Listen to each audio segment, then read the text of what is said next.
जय माँ काली। हम तांत्रिक दुर्वासा जुड़ जाएं सभी लोग। आज बात करेंगे तंत्र के कुछ महत्वपूर्ण विषय के बारे में। बहुत लोग जो है क्रियाएं करते हैं, हमसे लेकर करते हैं, और यानी कि जो लोग बाहर बहुत सारे आजकल गुरु हैं और वह पूरा विधि विधान नहीं बताते। कई बार वो मंत्र अधूरा बता देते हैं, कई बार वो कोई विधि अधूरी बता देते हैं, जिसके कारण जो है परिणाम नहीं निकलता।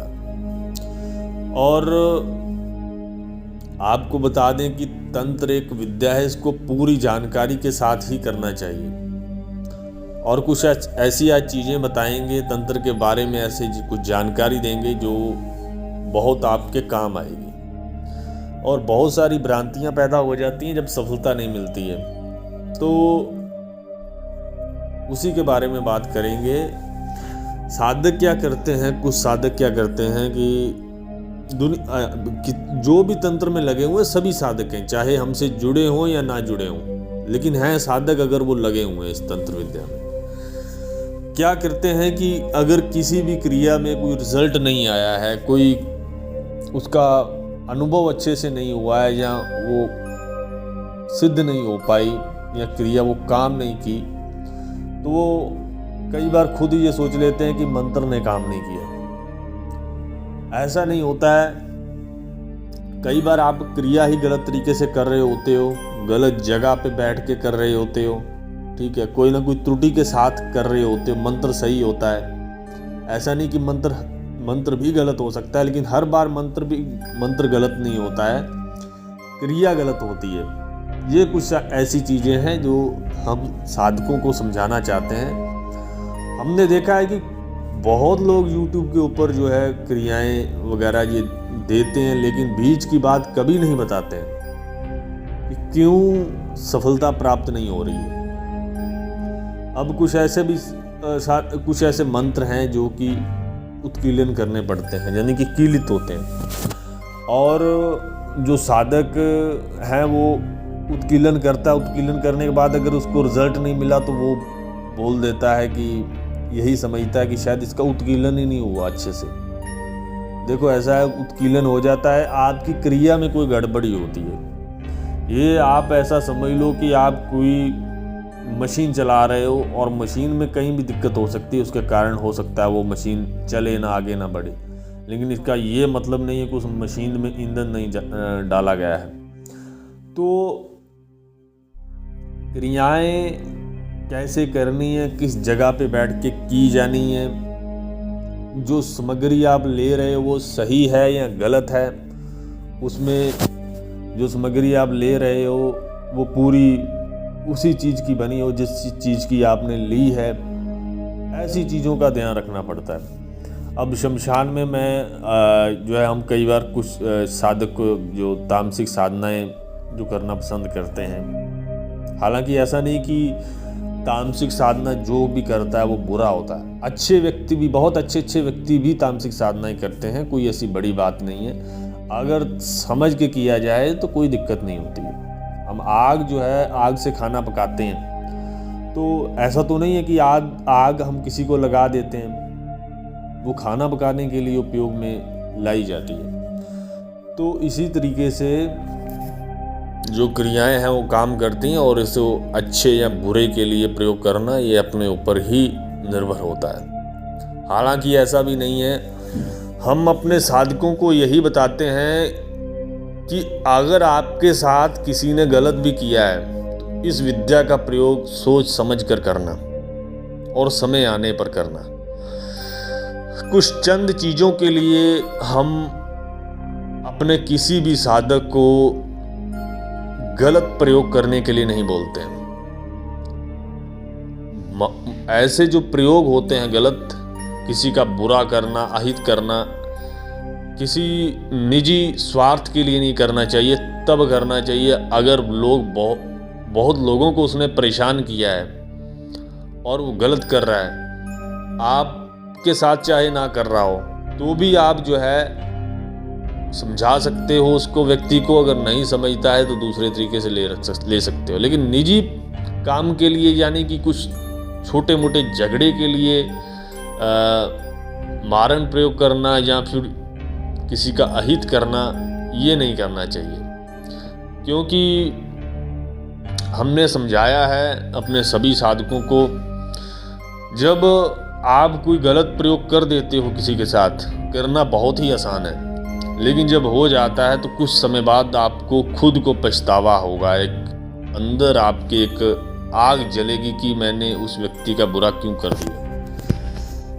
ऐसा होता है कि हो सकता है वो व्यक्ति कल को खुद ही समझ जाए कि छोटी छोटी बात के ऊपर गलत प्रयोग नहीं करने चाहिए।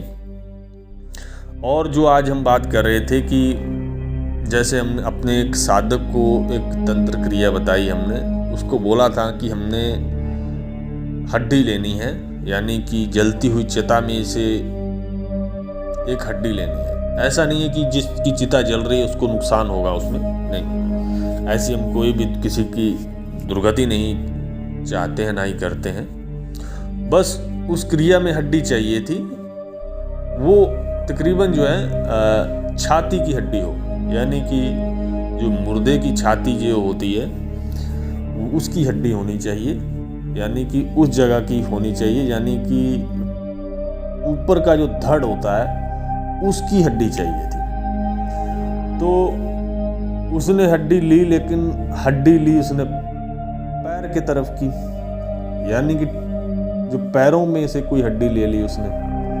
अब हमारे पास उसने फ़ोन किया कि मेरे साथ ऐसा उल्टा हुआ है वहाँ पे शमशान में।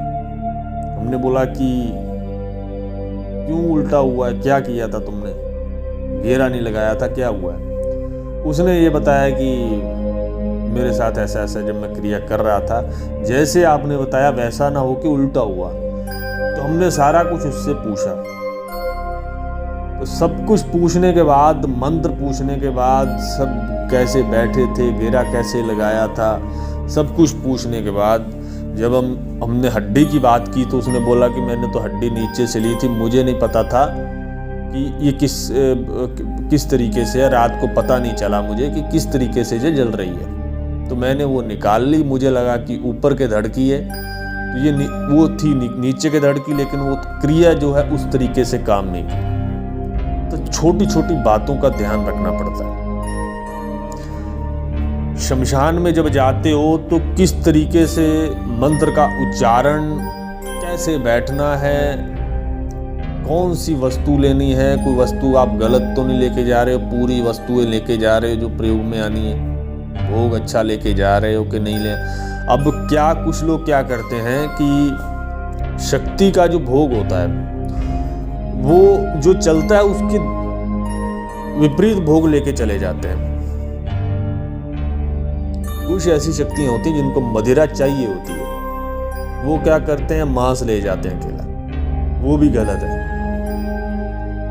अगर मांस मदिरा दोनों पे चलने वाली शक्ति है तो उसको मांस मदिरा का सेवन देना ही पड़ेगा, करवाना ही पड़ेगा। आप उसी समय कहां से लेके आएंगे शराब? इसलिए इन छोटी छोटी बातों का आप ध्यान रखें।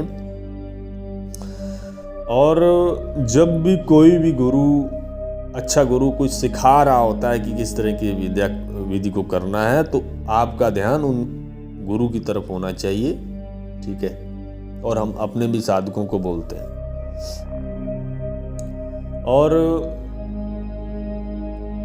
बहुत सारी ऐसी विद्याएं हैं जिसमें कि अलग अलग क्रिया का प्रयोग होता है। अब एक व्यक्ति आए थे, अब मैं छोटी छोटी जो भी हमारे दिमाग में इस समय आ रही है वो हम आपको बताते हैं, तो ताकि आपको थोड़ी समझ इस की जानकारी हो सके कि हम क्या क्या गलतियां करते हैं या कर सकते हैं, उसको हम कैसे सुधारें।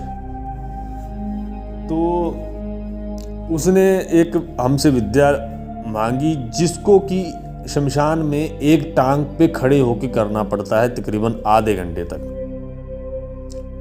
और बहुत सारे कुछ लोग जानते भी होंगे इस क्रिया को कि ये कौन सी क्रिया है, वही लोग जानते होंगे, साधक लोग। नॉर्मल व्यक्ति, ये नॉर्मल साधक शायद नहीं जानते होंगे। और वो आधा घंटा एक ही टांग पे खड़े रहना है, लेकिन साधना भी चाहिए। और टांग पे मैंने बोला कि ठीक है, और वो 15 मिनट से ज़्यादा वहाँ पे खड़ा ही नहीं रह पाया एक टांग पे।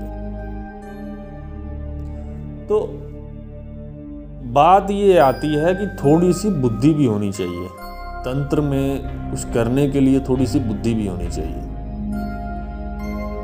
अब अगर उसको पता था कि मैं आधा घंटा नहीं खड़ा रह सकता, तो वह कोई लकड़ी का सहारा ले सकता था, या फिर वो पहले घर पे खड़ा रह के देख सकता था कि मैं आधा घंटा लकड़ी के बगैर खड़ा रह सकता हूँ या नहीं। ना ही वो कोई लकड़ी लेके गया, उसको लगा कि आधा घंटा ऐसे रहना है तो कोई दिक्कत नहीं, मैं रह लूँगा। तो उसमें जब वो क्रिया कर रहा था, एक हवा का झोंका आया, झोंका आते ही वो गिर गया। तो ऐसी छोटी छोटी चीज़ों का हम लोगों को, सभी को ध्यान रखना चाहिए, साधकों को।